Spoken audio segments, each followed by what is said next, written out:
¿Listo? Bueno, buenas noches. Mi nombre es Johan Caicedo. El día de hoy estoy acompañado por mi compañero William Frank y el señor Germán Baracaldo.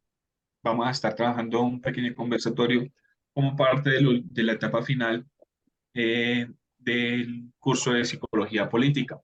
El día de hoy vamos a estar enfocados, vamos a dialogar, como les dije, y hacer un pequeño conversatorio en torno a una pregunta. Dice, ¿de qué manera la participación política puede contribuir hacia la construcción del voto crítico o un voto de opinión que permita el fortalecimiento de la democracia en Colombia? Para ello, vamos a enfocarlo desde 6 puntos de vista, desde 6 maneras, y la idea es verificar y desarrollar cada uno y dar respuesta a esta pregunta orientadora. Inicialmente, el señor Germán nos va a hablar de cómo desde el enfoque de la psicología política, la participación política puede contribuir a la construcción del voto desde el empoderamiento ciudadano y la construcción de una identidad política. Señor Germán, la palabra es suya. Bueno, gracias, Johan, William, compañero, buenas noches.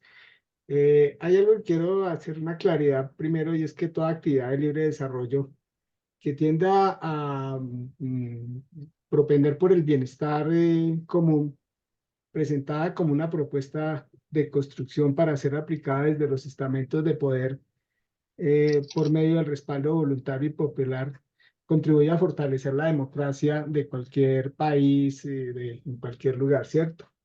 Pues en base a eso, pues como tenemos que, nuestra pregunta va dirigida a cómo fortalecer la democracia en Colombia, pues obviamente en base a estos 6 planteamientos que hemos hecho, hay que decir que el empoderamiento ciudadano, pues, implica que diversos actores, sin excepción, puedan plantear por medio de argumentos democráticamente propuestas que se encaminen hacia el bienestar común, ¿cierto? Eso quiere decir, pues, que ese empoderamiento no es un aspecto que sea exclusivo de algún tipo de partido, de algún tipo de grupo étnico, de algún tipo de configuración de tipo social, ¿cierto?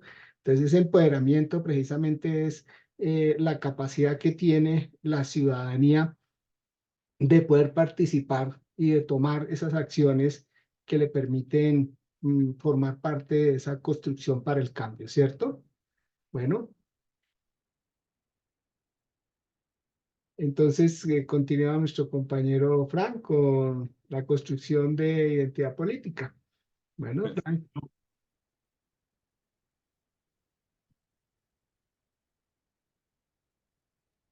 Hola, ¿cómo están? ¿Sí me escuchan? sí, perfecto. Listo, desde este enfoque voy a hablar de dos elementos muy importantes. Primero, que las opiniones, los puntos de vista, la toma de decisiones, siempre están permeadas por la cultura, por la educación, por la información que se recibe, por ejemplo, por los valores y por las emociones.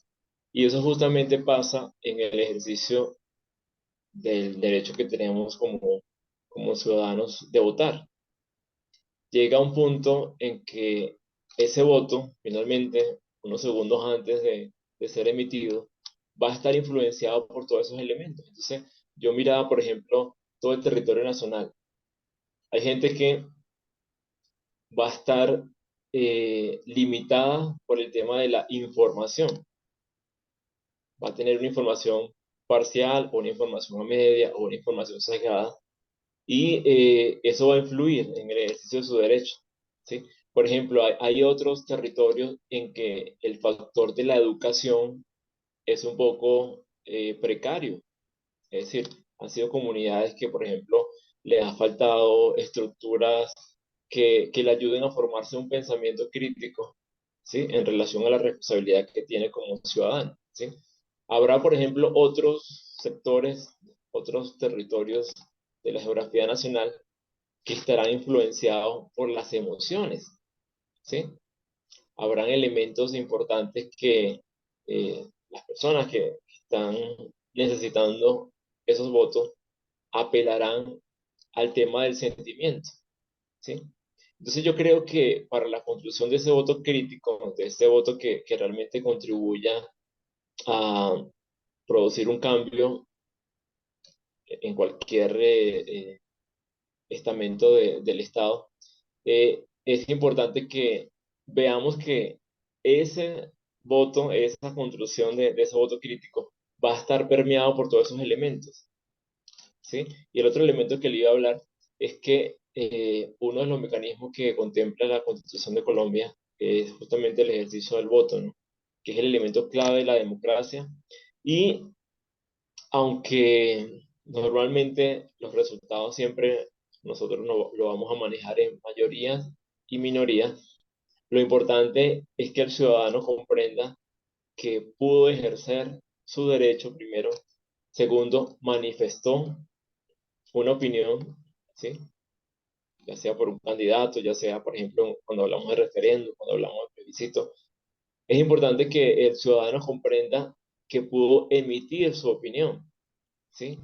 Que si bien en algunos casos, pues, la opinión no va con la mayoría, pero es importante que nosotros rescatemos que, pues, nunca vamos a apostar a ganador, sino que es importante que mi voz se escuche, o sea, que mi voz forme parte de ese conglomerado de opiniones que va a transformar un municipio, que va a transformar un departamento, que va a transformar toda una nación. La nación. Ujú.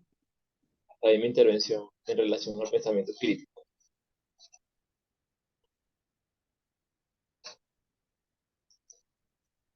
Johan, sonido, Johan. Listo. Perfecto, William, sí. Hasta el momento hemos visto que de varias maneras se puede llegar a la construcción de un, de un voto público. Y todo Ya, obviamente pues, desde el tema de la psicología política, que es nuestro enfoque, ¿cierto? Bueno, yo le voy a hablar de dos que, si bien son los últimos, no son los menos importantes. El primero es control y rendición de cuentas. Cuando hablamos de este tema, es sencillo. Una ciudadanía participativa ejerce más presión sobre los líderes políticos para que ellos rindan cuenta. Cuando los ciudadanos están comprometidos, son más propensos a exigir transparencia y responsabilidad por parte de sus representantes, contribuyendo así a a la salud y a la robustez de las instituciones democráticas. Es decir, para que haya más transparencia en lo que ellos están haciendo. Sencillamente, un pueblo que tiene conocimiento, sabe, con todos los ítems que acaban de mencionar mis compañeros, ya tiene clara cómo funciona, cuáles son las políticas del mando del, del gobierno de turno. Sencillamente ellos empiezan a exigir cuentas y que rindan cuentas sobre lo que están haciendo, si sí lo están haciendo de la manera transparente y si sí están enfocando los recursos para lo que estaba destinado inicialmente. Y lo último que hablaremos es de la inclusividad y la diversidad de voces. Cuando hablamos de inclusividad y diversidad de voces, sencillamente es hablando de una participación política activa que promueva la inclusividad eh, y que permita una variedad de voces y perspectivas, diferentes puntos de vista, ya que todas ellas contribuyen a un proceso democrático mucho más variado. También enriquece la arena política al considerar una gama más amplia de opiniones y experiencias. Todo eso deviene de qué? Desde el tema de la psicología. Si nosotros aportamos, orientamos, logramos empoderar a las personas, a la comunidad, con un enfoque bastante amplio, sencillamente podemos permitir que ellos tengan una participación mucho más activa en este tema tan importante que es la política. Bueno, compañeros, no es más, sencillamente damos respuesta a la pregunta orientadora y es que sí hay desde la participación ciudadana, sí promueve bastante el tema de la, de la construcción de un voto crítico y un voto de opinión. Así es. Muchísimas gracias a todos. No sé si de pronto alguno decía algo más para aportar, pero considero que estamos hasta el momento. Esto es lo que teníamos que hacer.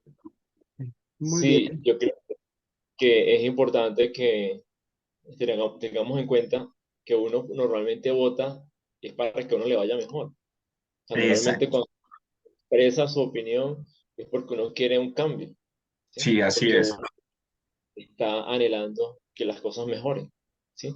Y por eso es importante que poco a poco cada vez creemos esa conciencia de que somos corresponsables en la construcción de un país. Así es. Perfecto.